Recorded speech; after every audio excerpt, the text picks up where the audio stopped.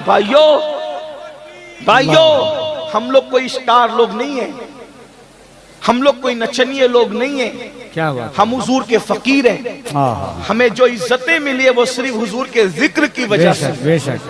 اور آپ کو بھی یہی سکھانا چاہتے ہیں کہ دنیا میں احترام کے قابل ہیں جتنے لوگ، دنیا میں احترام کے قابل ہیں جتنے لوگ، میں سب کو مانتا ہوں مگر مصطفیٰ کے بعد۔ سبحان اللہ، واہ واہ۔ تھوڑی دیر اپنے نبی کا فرمان سن لو، ہمارے یہ چہرے اتنے قیمتی نہیں ہیں، اگر اللہ رحم کرے تو رحم کرے، اور اللہ نہ کرے اگر اس کا رحم نہ ہو تو اسی چہرے کو قبر کے کیڑوں نے کھانا ہے۔ ہماری اوقات کیا، ہماری حیثیت کیا ہے؟ تھوڑی دیر اطمینان سے سنو، میں بیٹھنے کے لیے نہیں کہہ رہا ہوں کیونکہ میں نے پہلی کا بیٹھنے کو جگہ نہیں ہے، لیکن تھوڑی دیر سن، بہت اچھے سے سن رہے ہو، اللہ سلامت رکھے میرپور والوں، اللہ تعالیٰ آپ سب کو سلامت رکھے۔ کیا عرض کر رہا تھا کہ جوانی کو اگر غلط استعمال کرو گے تو بڑھاپا اتنا دردناک مسلط کرے گا، اللہ میں نہیں کہہ رہا ہوں، صوفیہ کہہ رہے ہیں، بزرگان دین کہہ رہے ہیں، تارے گنتے لوگ، اور جو جوانی میں پاپ نہیں کرتے اللہ کی عبادت کرتے ہیں ان کا بڑھاپا بہت خوبصورت گزرتا ہے۔ میں 2-3 گناہ کا ذکر کر کے نتیجہ پیش کر کے بات پوری کر رہا ہوں۔ آج سب سے بڑا گناہ جو ہمارے سماج میں ہو رہا ہے، سب سے بڑا گناہ جو اللہ کے نزدیک ہے، وہ ہے بے نمازی پڑھنا۔ ہم نماز نہیں پڑھتے۔ نماز نہ پڑھنا کیا ہے؟ زنا سے بھی بڑا گناہ ہے نماز کو چھوڑنا، قتل سے بھی بڑا گناہ ہے نماز کو چھوڑنا، لیکن ہمارے کانوں پہ جو نہیں رہی۔ ہم کسی کو قتل کرنے سے ڈرتے ہیں، ڈرنا بھی چاہیے، لیکن ہم نماز چھوڑنے سے نہیں ڈرتے، ڈرنے سے نماز چھوٹ رہی ہے۔ بلکہ میں تو یہ رونا روتا ہوں اکثر ہر جگہ، میں تو یہی کہتا ہوں کہ کاش کہ ہم سب مل کر ہماری قوم کی نماز پر ہی محنت کریں، کیونکہ جس دن میری قوم نمازی بنے گی اس دن یہ سارے جرائم اور گناہ برائیاں اور اصلاح معاشرہ کے جلسے کی جو وہ ضرورت ہی ختم ہو جائے گی۔ کیوں؟ کیونکہ نماز سے بڑھ کر معاشرے کی اصلاح کے لیے کوئی نسخہ ہمارے پاس نہیں ہے۔ کسی مقرر کی تقریر میں اتنی تاثیر نہیں ہے جتنی تاثیر نماز میں ہے، کیونکہ میرے اللہ نے فرمایا ان الصلاۃ تنہا عن الفحشاء والمنکر، کہ بے شک نماز ہر برائی سے اور ہر بے حیائی سے روک لیتی ہے۔ ایک جوان کے بارے میں صحابہ نے شکایت کی، یا رسول اللہ یہ جوان گناہ کرتا ہے، تو میرے سچے صادق و مصدوق نبی نے پوچھا کیا یہ جوان جس کے گناہ کی شکایت کر رہے ہو وہ نماز بھی پڑھتا ہے؟ تو صحابہ کرام نے عرض کیا یا رسول اللہ ہاں وہ نماز بھی پڑھتا ہے۔ تو آقا نے ارشاد فرمایا اگر یہ نماز پڑھتا ہے تو ایک دن اس کی نماز اس کو برائی سے روک لے گی۔ چند ہی دن گزرے تھے کہ اس نے نماز کی برکت سے اس کے گناہ چھوٹ گئے۔ میرے آقا صلی اللہ علیہ وآلہ وسلم کے دیوانوں، تو میں عرض یہ کر رہا تھا جلدی جلدی 2-3 ہی گناہ پڑھنا ہے مجھے، لیکن دل کے کانوں سے سن لو، اپنی آخرت سنوار لو، ورنہ بڑھاپا بڑا دردناک ہوگا۔ جا کر ان بڈھوں سے پوچھو جو پوتوں کو بلاتے ہیں تو پوتا بھی آنے کو تیار نہیں، جو پوتیوں کو بلاتے ہیں تو پوتیاں جو ہے وہ گود سے نکل کر کے بھاگ جاتی ہیں۔ اللہ اکبر۔ اور بیوی کا تو حال یہ ہے، نفرتوں کی دیوار اتنی بڑی بڑھاپے میں کھڑی ہو جاتی ہے کہ بڑے میاں اور بڑی بی کے ملنے کے بھی چانسز ختم ہو جاتے ہیں۔ اللہ اکبر، اللہ اکبر۔ بہت مجبور بڑھاپا ان کا ہے جنہوں نے جوانی میں پاپ کیے۔ لیکن ایک بات آپ کو بتاؤں، جو اللہ والے جوانی میں گناہ سے بچتے ہیں بڈھے ہو جاتے ہیں، چلنے کے قابل نہیں رہتے، لکڑی ٹیک کر کے چلتے ہیں، پھر بھی خدا ان کو اتنی عزت دیتا ہے کہ لوگ 200-300 کلومیٹر کا سفر طے کر کے صرف ان کی دعائیں لینے کے لیے آتے ہیں۔ اللہ اکبر۔ معصوم ملت دعا کر دو، سعید ملت دعا کر دو، تاج الشریعہ دعا کر دو، محدث اعظم دعا کر دو، مفتی اعظم دعا کر دو۔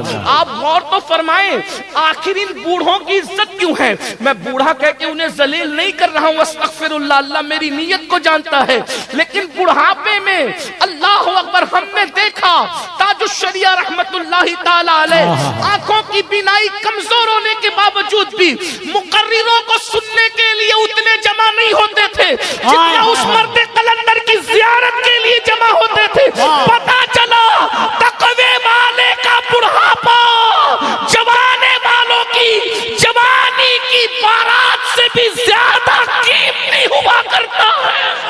نعرہ تکبیر، کوئی رسول اللہ کا وفادار تو بن کے دیکھے، کوئی متقی تو بن کے دیکھے، کوئی پرہیزگار تو بن کے دیکھے، اللہ تمہیں بھی وہ عزت عطا فرمائے گا۔ لیکن آج سب سے پہلی بات ترک صلاۃ، اس کی کوئی اہمیت۔ میں نے تو دیکھا کہ بعض لوگ نماز کا مذاق اڑاتے ہیں۔ اللہ کے سچے رسول صادق و مصدوق صلی اللہ علیہ وآلہ وسلم فرماتے ہیں، الا لا دین لا صلاۃ، او کما قال علیہ الصلاۃ والتسلیم، اس کا دین نہیں ہے جس کی نماز نہیں ہے۔ اور نماز چھوڑنے کا گناہ امام غزالی رحمت اللہ علیہ کیمیائے سعادت میں نقل کرتے ہیں، ایک عورت آئی، بہنیں بھی موجود ہیں، مردوں سے زیادہ کمزوری نماز کے معاملے میں عورتوں کی ہے۔ عورتیں تو نماز پڑھتی نہیں، سیریل، فلمیں، یہ وہ، اناف شناف، استغفر اللہ، العیاذ باللہ۔ نماز کی اہمیت گئی، ختم ہو، بلکہ اب تو جتنی جلسوں کی اہمیت ہے اتنی اہمیت بھی نماز کی نہیں۔ آپ برا نہیں مانے تو اتنا ضرور کہوں گا، آتے ہیں تو عشاء پڑھے بغیر آتے ہیں، جاتے تو فجر سے پہلے ہی سو جاتے ہیں۔ میرے بھائی، کربلا والوں کی مخالفت کر رہے ہو تم لوگ، یزید نام یزید کے ساتھ یزیدیت کر رہا تھا، اگر جان بخشی کر دے تو میں یہ جملہ ضرور کہوں گا، میرپور والوں اگر آئندہ نہ بلانا تو شوق سے نہ بلانا، لیکن یہ ضرور کہوں گا، وہ یزید کہلا کر یزیدیت کو زندہ کر رہا تھا، اور تم حسینی کہلا کر کے یزیدیت کو زندہ کر رہے ہیں۔ اللہ حسینیت کے لبادے میں بے نمازیوں، تم سے بڑا یزیدی کردار کو زندہ کرنے والا کون ہے؟ میں تمہیں یزیدی نہیں کہہ رہا ہوں، نہ کبھی کہہ سکتا ہوں، کبھی یہ جرت نہیں ہے، لیکن کردار یزید کو زندہ کر رہے ہو، کیونکہ یزید اور کیا چیز کا نام ہے۔ امام حسین نماز بچانے کے لیے جان دے، اور حسین پاک کے جلسے میں نماز کے بغیر آتے ہو، اور نماز پڑھے بغیر سو جاتے ہو، بلکہ جلسے کی تیاری میں کئی نمازیں چھوڑ دیتے ہو، مہمانوں کی خدمت میں کئی نمازیں چھوڑ دیتے ہو۔ مجھے بتاؤ تو صحیح، اللہ کے رسول حالت جنگ میں بھی نماز نہیں چھوڑ رہے ہیں، اور ہم جلسے کی تیاری کے لیے، حضور نے احد میں اعلان کیا تھا، جو جہاں گئے وہیں کھڑے رہ کر کے نماز پڑھے۔ خالد بن ولید سے کسی نے پوچھا، خالد تم نے تو مسلمانوں کا اتنا نقصان کیا پلٹ کر آنے کے بعد، ایک بڑی تاریخ ہے احد کی، لیکن آ گئی تو وہ بھی سن لیں۔ 50 صحابہ کو، جوانوں کو حضور نے ایک درے پر کھڑا کیا۔ اس درے پر جب وہ کھڑے ہوئے، اس چھوٹی سی پہاڑی کا نام ہے جبل روما۔ غور سنیے گا، یہ جو رونا رو رہے ہو نا، فلسطین اور چچینیا اور بوسنیا اور کشمیر اور یہ اور وہ جو رونا رو رہے ہو نا، اس کا علاج پیش کریں۔ میری عادت میں کوشش کرتا ہوں کہ مرض کا رونا رونے کی بجائے علاج پر بات زیادہ کیا کی بات جائے، ہے، واہ ہے نا؟ واہ واہ۔ کیونکہ درد بھری باتوں سے مسائل کا حل نہیں۔ یہ رافضیوں کا طریقہ ہے سینہ پیٹنا کہ قتل کیوں ہوا، قتل کیوں ہوا، وہ ابھی تک پیٹی رہے، یہ حال ہے۔ ہم لوگ پیٹنے والے نہیں ہیں، ہم لوگ کہتے ہیں کہ شہادت جو بھی ہے وہ ہم لوگوں کے لیے ایک تحریک ہے، ایک انقلابی لاہ عمل ہے۔ تو رونا بہت زیادہ نہیں رویا کرو، علاج ڈھونڈو۔ اس درے پر 50 صحابہ کو عبداللہ ابن جبیر، زبیر نہیں بلکہ جبیر، جیم سے جبیر، تھوڑا سا آج کل ہمیں تلفظ پر دھیان دینا پڑتا ہے، ورنہ کفیل بھائی تھوڑا پھر لقمہ دیں گے تو پھر پریشانی الحمدللہ ہم غوث پاک کے غلام، سبحان اللہ. 12 اور ہم تو کوئی فن لے کر بھی نہیں ہیں، ہم کوئی فنکار بھی نہیں، غوث پاک کے فقیر ہیں اور بس وہی دستگیر ہیں. یا غوث سبحان تیرے اللہ. ہاتھ کے نیچے مرشد، یہاں بھی لاج آپ کیا وہاں بھی لاج. بے شک. بہرحال عبداللہ ابن جبیر، عبداللہ ابن جبیر کو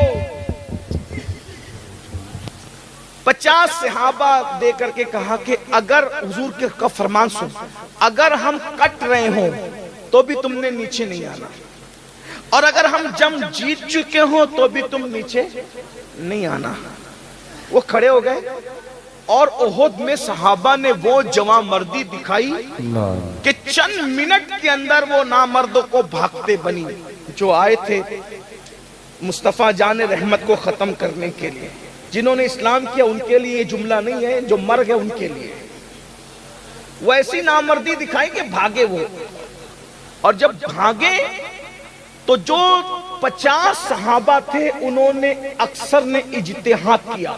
کیا اجتہاد یہ کیا کہ جنگ ختم ہو گئی، چلو نیچے. ابن جبیر نے کہا نہیں، حضور نے منع کیا. اللہ اللہ اللہ. آقا نے جب تک ہمیں نہیں بلایا تب تک ہم نے نہیں جانا کہا. حضور نے حالت جنگ میں منع کیا تھا نیچے اترنے کو، جب جنگ ختم ہی ہو گئی ہے تو پھر رکنے کا مطلب کیا ہے؟ بہت روکا ابن جبیر، نہیں رکے. ان میں سے اکثر اتر گئے.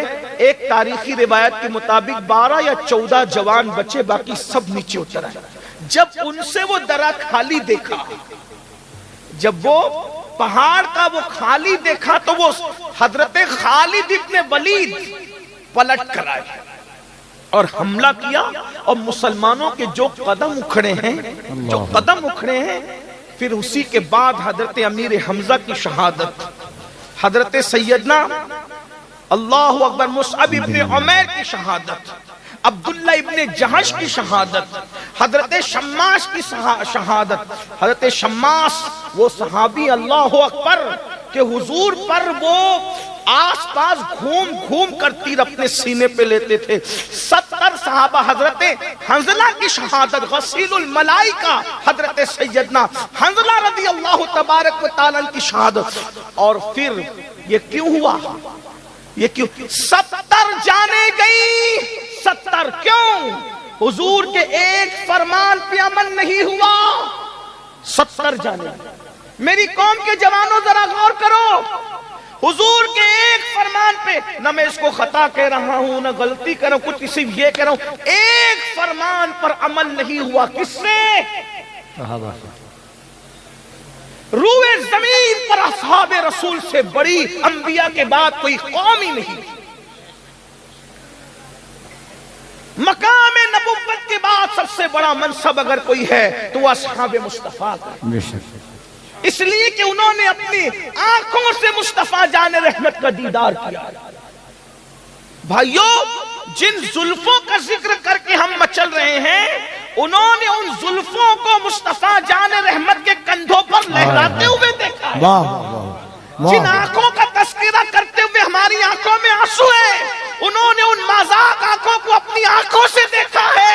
جس چہرے بددہا پر ہم قربان ہونے کی بات کرتے ہیں، اس رخ بددہا کو انہوں نے بار بار دیکھا ہے. اللہ اکبر. کیا وہ آنکھیں بھی میرے امام کہتے ہیں خدا ان کو کس پیار سے دیکھتا ہے جو آنکھیں ہیں محو لقائے محمد. اللہ اکبر. کیا شان والے وہ تھے، لیکن اس کے باوجود بھی. اور پھر بڑی بات بتاؤں، جن کے گھوڑوں کی ٹاپ سے لگنے والی دھول کی قسم قدرت اٹھائے، والعادیات ضبحًا فالموریات قدحًا. ارے جن کے گھوڑوں کی ٹاپوں کی قسم، بلکہ گھوڑوں کی ٹاپوں سے لگنے والی دھول کی قسم قدرت اٹھاتی ہے. جن کے گھوڑوں کی دھول کی یہ شان ہے، ان کے خود کے وجود کی شان کا عالم کیا ہے؟ یہ صحابہ کرام. لیکن ایک بات پر عمل نہیں ہوا. 70 جانے گئی. 50 سے زیادہ عورتیں بیوہ ہوئی. توجہ کرنا. ایک بات پر حضور کے عمل نہیں ہوتا ہے. توجہ ہے آپ کی, بہت اچھے سے سن رہے ہو, بات بہت نازک مقام پر آ گئی, شاید اسی پہ بات پوری کر دوں, لیکن توجہ, ایک بات پر حضور کے عمل نہیں ہوا. 70 جانیں گئی, 50 سے زیادہ عورتیں بیوہ ہوئی, 100 سے زائد بچے یتیم ہوئے, اتنے گھر اجڑے. اگر حضور علیہ السلام کی ایک بات پر عمل دور رسالت میں نہ ہو تو 70 جانے جاتی ہے, 50 سے زائد بچے, 50 سے زائد عورتیں بیوہ ہوتی ہے, کم و بیش 100 سے زائد بچے اور بچیاں یتیم ہوتے ہیں. اتنے گھروں کے اندر جو ہے اداسی چھا جاتی ہے.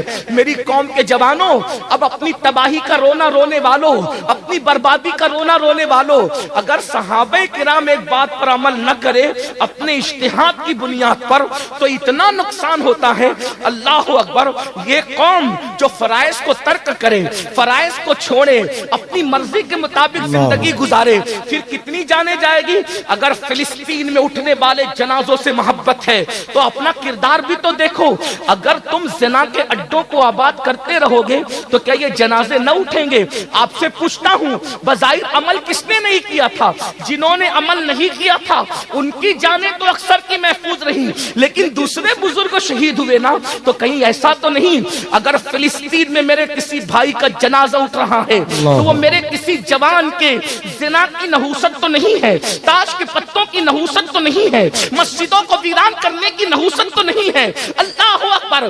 اگر نوجوان عورتیں پوری دنیا کے اندر بیوہ ہو رہی ہے تو کہیں وہ ہمارے جرائم کی نحوست تو نہیں ہے.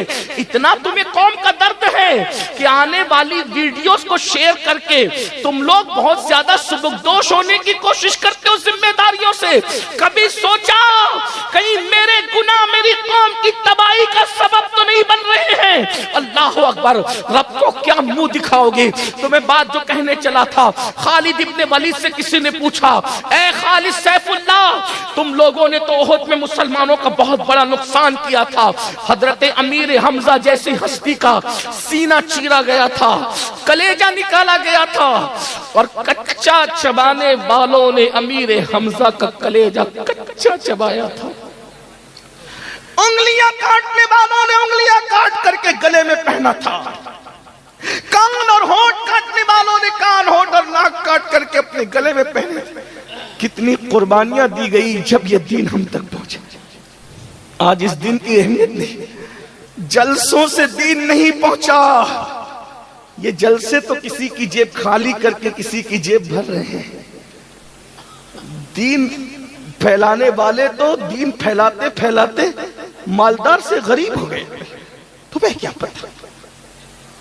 بہت جانے گئی ہے میرے بھائی, بہت عورتوں کا سہاگ لٹا ہے, بہت عورتوں کا سہاگ, بہت بچے بیوہ ہوئے ہیں, بہت گھروں میں چراغ بجھے تب دین کا چراغ روشن ہوا ہے. ارے خود اوروں کا گھر تو جانے دو, خود اللہ کے رسول کا جو گھر تھا اس کا کیا حال تھا؟ جس دن رسول اللہ نے نکاح کیا تھا سیدہ خدیجۃ الکبریٰ کے ساتھ, اس دن خدیجہ اتنی مالدار تھی کہ ملکہ تجار کہلاتی. بہنوں کی توجہ, بہت تکلیف, بہت مصیبتیں, بہت قربانیاں اس دین کے پیچھے.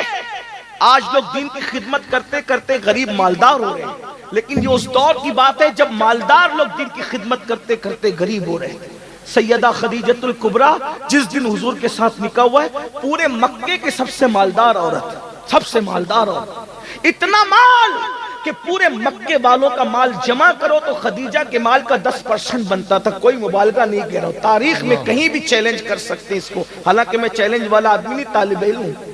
خدیجہ کا پہلا اونٹ مال سے بھرا ہوا گھر کے پاس کھڑا ہوتا تھا تو آخری اونٹ جو ہے مکہ المکرمہ کی سرحد کو پار کرتا تھا. اتنی مالدار تھی وہ خاتون جسے سیدہ فاطمہ الزہرا کی امی ہونے کا شرف تھا, جسے حسنین کی نانی ہونے کا شرف. لیکن میری بہنوں کو بھی بتا دیا جائے, نماز سے دور بہنوں, زیور اور کپڑوں میں ڈوب کر کے زندگی گزارنے والی میری بہنوں, سیریل کی اداکارہ کو آئیڈیل بنانے والی میری بہنوں, تمہیں پتا ہونا چاہیے جس دن سیدہ خدیجہ کی زندگی کا آخری دن تھا اس دن خدیجۃ الکبریٰ کے گھر میں چراغ جلانے کے لیے تیل بھی نہیں تھا. اتنی مالدار خاتون اتنی غریب ہو گئی تھی کہ اس کے گھر میں کئی دن سے چولہا نہیں جلا تھا.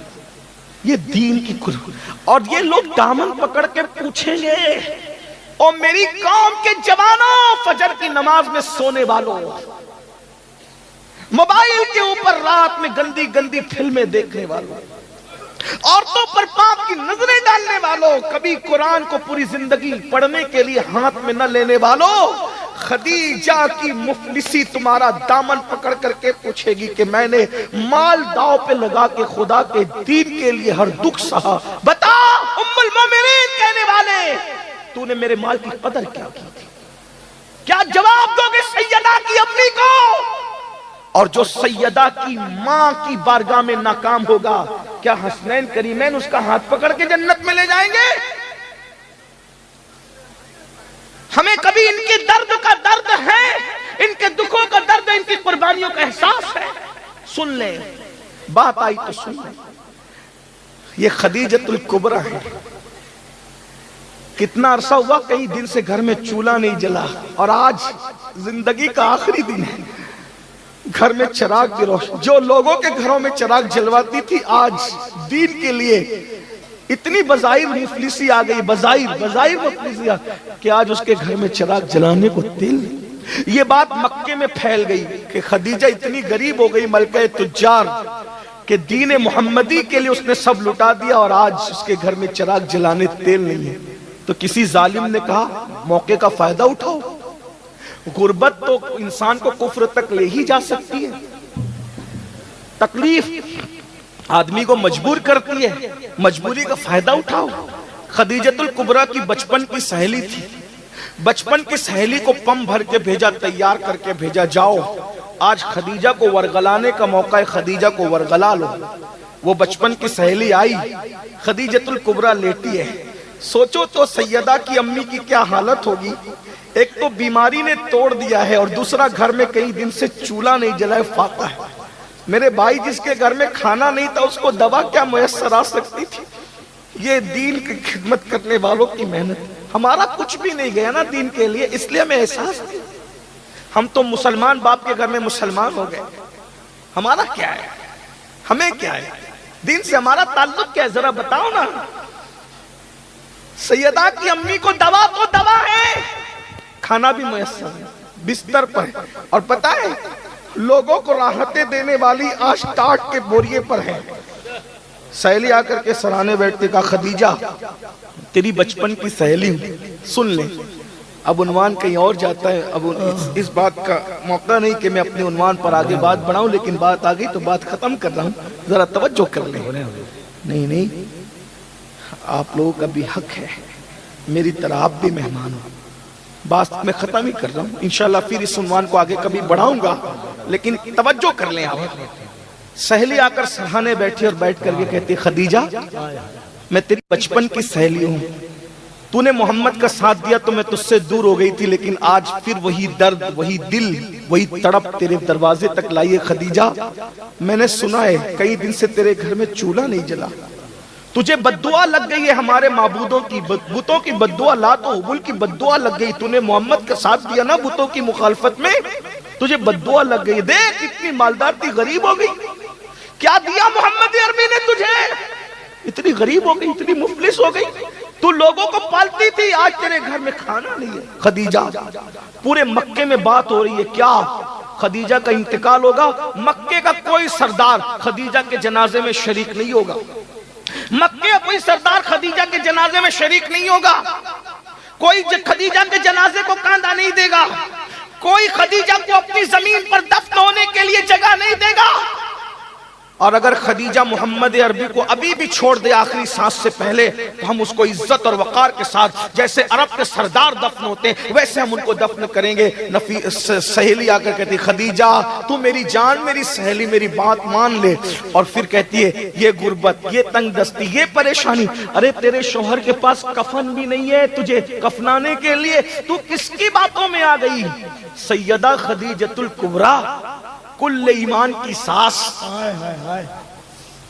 سیدہ کائنات کی والدہ، سرداران جنت کی نانی، سیدہ آمنہ خاتون کی بہو سید العالمین کے نکاح میں سب سے پہلے آ کر ان کے حرم کو آباد کرنے والی ہم سب کی پہلی ام المومنین، جس کو عرش سے خدا سلام نازل کرے، سبحان اللہ، وہ خدیجۃ الکبریٰ ہے۔ تمہارے نزدیک تو کپڑے اور زیور سبھی ہے نا، لیکن یہاں مرتبہ تو دیکھو، ہے کائنات کی کوئی ایسی عورت جس کے لیے عرش سے سلام آتا ہے؟ اگر وہ ہے تو وہ سیدہ کی امی ہے، سیدہ خدیجۃ الکبریٰ۔ جب سہیلی کی بات سنی، طاقت نہیں تھی اٹھنے کی، مگر پوری قوت ایمانی نے پھر سہارا دیا، اٹھ کے بیٹھ گئی اور سہیلی کی آنکھوں میں آنکھیں ڈال کے کہا، کیا بک رہی ہو؟ لات و حبل کی بددعا مجھے لگے گی؟ ارے جو اپنے ناک پر بیٹھی ہوئی مکھی کو نہ ہٹا سکے ان کی بددعا مجھے کیا لگے گی؟ جو بولنا نہ جانتے ان کی بددعا، اور تو کہتی ہے کہ محمد عربی نے کیا دیا؟ ارے مجھے اتنا بڑا بنا دیا کہ محمد عربی کا خدا مجھے آسمان سے سلام بھیجتا ہے۔ اس سے بڑا مرتبہ کسی عورت کا ہو تو بتاؤ۔ کائنات کی ام المومنین بنا دیا مجھے۔ ارے 2 مرتبہ بیوہ ہونے والی کو جس نے ام المومنین کائنات کے لیے بنایا، اس سے بڑا مرتبہ کیا چاہیے؟ اور سن میری سہیلی، تو کہہ رہی ہے کہ میں نے نادانی اور بے خبری میں محمد کا کلمہ پڑھا، شوہر کی محبت میں پڑھا، میں نے ہمدردی میں پڑھا، میں نے مربت میں پڑھا۔ سن لے، جملہ غور کرے خدیجۃ الکبریٰ کا، عقل و خرد نے کروڑوں مرتبہ میرے طلبوں کو بوسہ دیا تھا، تب کہیں جا کر میں نے محمد الرسول اللہ، اور تو کہتی میں چھوڑ دوں؟ اور سن، جا کر ان مکے کے گنڈوں سے کہہ دینا وہ مجھے کاندھا نہیں دیں گے، مجھے ان کے کاندھوں کی ضرورت بھی نہیں ہے، مجھے آخری نبی کا کاندھا کافی ہے۔ اور اگر وہ مجھے کاندھا نہیں دیں گے تو فرشتے آئیں گے کاندھا دینے کے لیے، کیونکہ میرا شوہر مخدوم ملائکہ ہے۔ ملائکہ جس کے خدام ہے، میرے شوہر کی شان یہ ہے، مجھے فرشتے کاندھا دینے کے لیے آئیں گے۔ اور اگر مکے کی زمین میں مجھے دفن نہیں کرنے دیا گیا تو مجھے زمین غیرت میں دفن کیا جائے گا۔ میری سہیلی، تو مجھے کیا ورغلانے آئی ہے؟ یہ بات ہو رہی تھی، اتنے میں حضور آ گئے۔ سہیلی کے ساتھ تنہائی میں یہ بات، اتنے میں حضور آ گئے۔ آقا نے سیدہ خدیجہ کے سر پہ ہاتھ رکھا اور ہاتھ رکھ کے پوچھا، خدیجہ کیسی ہو؟ خدیجہ ہے نام میں ان کے اتنا اثر، جی اٹھتے ہیں مردے بھی سن کر، وہ حال اگر خود ہی پوچھیں بیمار کا عالم کیا ہو۔ سیدہ خدیجہ کے سر پہ ہاتھ رکھ کے پوچھا، خدیجہ کیسی ہو؟ قربانی دیکھو دین کے لیے، قربانی دین کے لیے، قربانی، یہ دین ایسے نہیں پھیلا، قربانی۔ سیدہ خدیجہ نے کہا، آقا مجھے تو اللہ کو سونپ دے، اللہ کے بھروسے مجھے چھوڑ دے، میری خیریت آپ مت پوچھیے، جتنی دیر تک آپ مجھ سے باتیں کریں گے اتنا دیر جا کر آپ اللہ کے دین کو ٹائم اور وقت دیجئے، جتنا وقت میرے ساتھ باتوں میں گزرے گا اگر اتنا ٹائم آپ نے لوگوں کو سمجھانے میں دیا تو پتہ نہیں اتنے وقت میں کتنے کافروں کو آپ مسلمان بنا کر جہنم سے نکال کے جنت میں داخل کر۔ مجھے چھوڑ دی، مجھے آپ وقت نہ دیں، مجھے اللہ کے بھروسے کر دیں، میں اللہ کے بھروسے ہوں، آپ جائیے اللہ کے دین کا کام کی۔ یہ ہے دین کی خدمت، یہ ہے محنت رسول اللہ کے گھر والوں، حضور کی اصحاب کی، حضور کی ازواج کی، حضور کی آل کی، یہ محنت ہے، اس محنت سے دین پھیلا۔ جب حضور نکل کے چلے گئے تو جو سہیلی تھی نا خدیجہ کا ہاتھ پکڑے کہتے، خدیجہ مجھے مسلمان کر دینا، مجھے کلمہ پڑھا کے اسلام میں داخل کر لیں۔ سیدہ خدیجہ نے کہا، ارے تو مجھے کافر بنانے آئی تھی، تو کیسے مسلمان ہو رہی ہے؟ اس کی آنکھوں میں آنسو تھے۔ جو مذہب اپنے ماننے والوں کو اتنا یقین عطا کرتا ہو وہ مذہب کبھی جھوٹا نہیں ہو سکتا، وہ مذہب سچا مذہب ہے، اس لیے میں بھی کلمہ پڑھ کے مسلمان ہو رہی ہوں۔ یہ محنت، یہ محنت۔ تو بات جو کر رہا تھا خالد بن ولید سے، کسی نے کہا، خالد تم لوگوں نے بڑا نقصان کیا ہمارا احد میں، پھر تم احد کے فوراً بعد مدینے آ کے مسلمان کیسے ہو گئے؟ تو خالد بن ولید کہتے ہیں، میں نے احد میں ایک منظر دیکھا، جب نماز کا وقت آیا تو رسول اللہ کی طرف سے اعلان ہوا، جو جہاں ہے وہیں نماز پڑھو۔ تو ہر مسلمان وہیں کھڑے ہو کے نماز پڑھ رہا تھا۔ ہم نے سوچا مسلمان کے ہاتھ بند گئے نماز میں، اب ان کو قتل کرنا آسان ہے، لیکن ہم نے دیکھا جیسے کوئی تلوار اس نمازی پہ اٹھاتا، اس تلوار کے اٹھنے سے پہلے غیبی تلوار آتی اور اس کو کاٹنے والے کو کاٹ دیتی۔ نمازی پر حملہ نہیں ہو سکا. ہم سمجھ گئے یہ مذہب باطل نہیں ہے، حق ہے، اور خالد کلمہ پڑھ کے مسلمان ہو گئے. تو جو میں بات لے کر چلا تھا کیمیائے سعادت کی، اس کو سن لے، پوری ہوتی ہے بات. امام غزالی لکھتے ہیں ایک عورت تھی موسیٰ علیہ السلام کے پاس آئی، کہنے لگی اے موسیٰ میرے لیے دعا کر دے، اللہ مجھے بخش دے، میری مغفرت کر دے. موسیٰ علیہ السلام نے کہا تو نے گناہ کیا کیا؟ اس نے کہا گناہ بہت بڑا ہوا، اس کو چھوڑ دیں لیکن آپ دعا کر دیں. کہا پہلے بتا تو گناہ کیا ہوا؟ اس نے کہا میں نے زنا کروایا، منہ کالا کیا، اور زنا کی وجہ سے پھر مجھے بچہ پیدا ہوا تو میں نے بچے کو قتل بھی کیا. ایک تو زنا کیا اور زنا کے بعد بچے کو قتل بھی کیا. موسیٰ علیہ السلام پہ اللہ کا خوف طاری ہوا کہ تو جلدی یہاں سے نکل، تیری وجہ سے عذاب نہ آ جائے. وہ عورت چلی گئی. حضرت جبریل علیہ السلام آئے، اللہ کا سلام پیش کیا، کہا اے موسیٰ آپ نے اس عورت کو کیوں نکال دیا؟ تو حضرت موسیٰ علیہ السلام نے کہا جبریل اس نے کتنا بڑا جرم کیا، کتنا بڑا پاپ کیا، اس سے بڑا پاپی کوئی ہو سکتا ہے؟ جبریل علیہ السلام کا ہاں اے اللہ کے کلیم، اس سے بڑے پاپی بھی ہے جن کو اللہ اس سے بڑا عذاب دے گا. کہا وہ کون ہے؟